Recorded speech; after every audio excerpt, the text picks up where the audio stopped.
जब रियासत के घुटने टेक दिए जाते हैं तो फिर खुफिया रखना पड़ता है। अगर रियासत दलेरी के साथ किसी चीज़ को निपटे तो वो दुनिया को दिखाया जाता है। और इनके इंडिया में अकाउंट से पैसे आते हैं, इनके आईपीस बैंकॉक से, जनूबी कोरिया से, हिंदुस्तान से चलती हैं। और तो सारे के सारे इल्जाम तो उन्होंने लगा दिए थे ना। अब या तो ये इल्जाम वापिस ले, माफी मांगे कि इल्जाम झूठे थे, माफी मांगना चाहिए इनको कि इल्जाम झूठे थे, गलत इल्जाम थे। जब भी कोई इस तरह की सूरत हाल पैदा होती है तो आपके अंदरूनी या बैरूनी दुश्मन जो है वो उससे फायदा उठाने की कोशिश करते हैं। वो आपकी सभों में शामिल हो जाते हैं, कोई हथियार वाले आ जाएंगे कोई, और ये जरूरी नहीं है कि उनका टीएलपी से ही ताल्लुक हो या किसी और का हो, लेकिन क्यों ना दुश्मन फायदा उठाए जब सूरत हाल आपकी बन रही है इस तरह की, तो उठाए।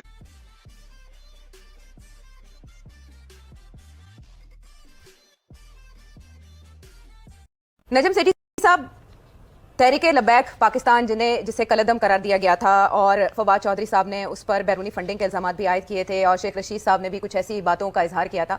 उनके साथ मुज़ाकरात हुए और मुज़ाकरात के बाद एक प्रेस कॉन्फ्रेंस करके हमें खुशखबरी सुनाई गई, अच्छी खुशखबरी सुनाई गई और साथ ही मुबारकबाद भी दी गई कि मामलात खुश असलूबी से तय पा गए हैं। लेकिन जो मुआहिदा हुआ टीएलपी और हुकूमत के दरमियान वो सामने नहीं लाया गया और कहा गया कि मुनासिब वक्त पर वो सामने लाया जाएगा। मुनासिब वक्त किसे कहा जा रहा है ये भी इल्म में नहीं है, लेकिन धरना खत्म नहीं हुआ। ये कि मुआहदे को खुफिया रखना क्यों जरूरी है, ऐसा क्या है मुआहदे में?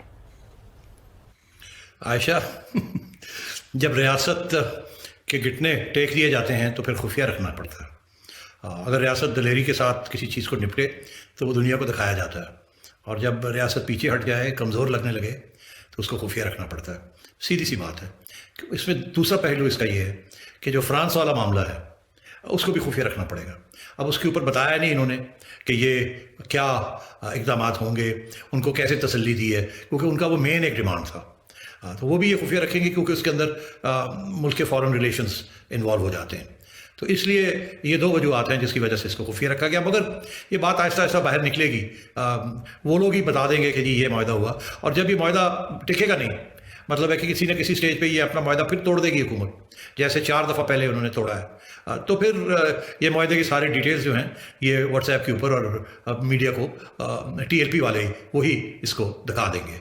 किसी स्टेज पे भी ये शेख साहब और फवाद चौधरी के ख़िलाफ़ अगर उन्होंने अपना ख्याल ना रखा और फिर इसी किस्म की बातें करते रहे जिसके साथ ये नाराज़ हो जाते हैं, तो किसी न किसी स्टेज पे फिर ये ऐन मुमकिन है कि ये किसी एक मिनिस्टर को टारगेट करे या किसी एडवाइज़र को टारगेट करे या किसी मीडिया वाले को टारगेट करे जिनको ये पसंद नहीं है उनकी बातें।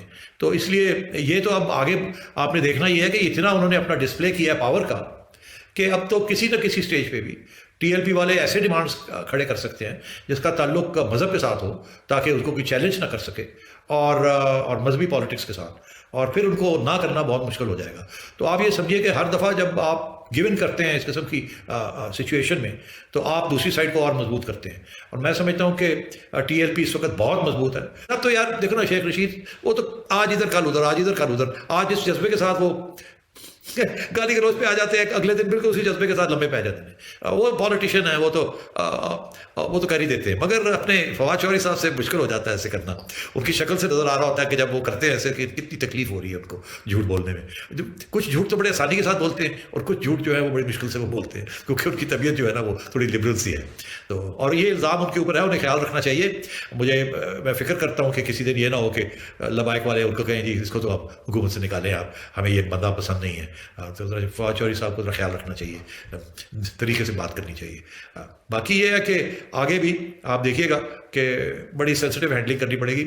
और ये इमरान खान साहब जो कि कौम को एड्रेस करने वाले थे, अब कौम को क्या कहेंगे कि हमने क्यों छुपाया, हमने लेक्चर देंगे कौम को। हर रोज़ तो वो लेक्चर देते हैं और इस्लाम के ऊपर लेक्चर देते हैं, रियासत मदीना के ऊपर लेक्चर देते हैं। और आज ये दिन है कि रियासत मदीना भी नहीं नज़र आ रही है, और जो इस्लाम की और मज़हब की बातें करते हैं वो भी, उनको भी जिसे कहते हैं ना छिका लग गया आसिफ अली का। और अब जो सारा कुछ हो रहा है वो लबाइक वाली कर। वो बैरून मुल्क से राब्तों का क्या होगा, वो फॉरेन फंडिंग का क्या होगा, कलअदम तंजीम का टाइटल हट जाएगा तो फिर हम कौमी सियासी धारे में देखेंगे इस जमात को। तो क्या मुस्तकबिल में इस जमात का आप तर्ज अमल देख रहे हैं?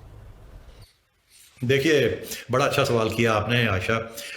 क्या नहीं इल्ज़ाम लगाया फवाद चौधरी ने इनके ऊपर और शेख रशीद ने ऊपर। इनको इंडिया का एजेंट बना दिया, रॉ का एजेंट बना दिया और एक टेररिस्ट ऑर्गेनाइजेशन बना दिया और कहा कि हम सुप्रीम कोर्ट जाके इनको बैन करेंगे।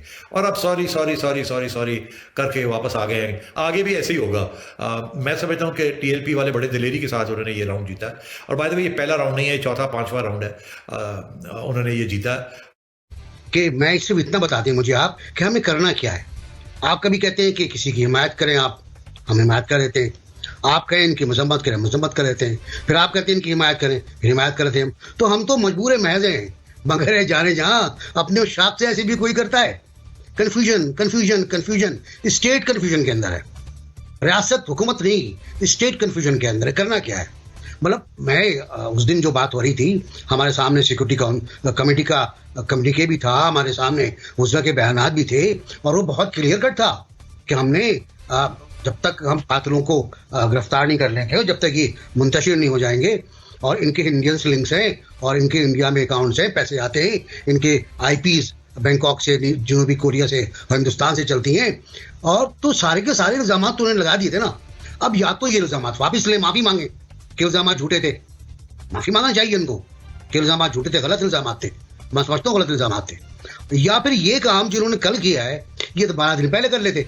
वो मुदरजात ऐसे हैं कि हुकूमत ने रिट अपनी सरेंडर कर दी, फिर तो मैं समझता हूँ कि ये आइंदा के लिए बड़ी खतरनाक एक रविश बन जाएगी, क्योंकि ये लोग समझ जाएंगे कि ये एक इनके हाथ में ये एक ऐसा हरबा मौजूद है जिसके लिए वो घुटने टेकने पे मजबूर कर सकते हैं। और ये हमेशा होता है जब भी कोई इस तरह की सूरत हाल पैदा होती है तो आपके अंदरूनी या बैरूनी दुश्मन जो है वो उससे फायदा उठाने की कोशिश करते हैं। वो आपकी सफों में शामिल हो जाते हैं, कोई हथियार वाले आ जाएंगे कोई, और ये जरूरी नहीं है कि उनका टीएलपी से ही ताल्लुक हो या किसी और का हो, लेकिन क्यों ना दुश्मन फायदा उठाए जब सूरत हाल आपकी बन रही है इस तरह की, तो उठाएगा फायदा।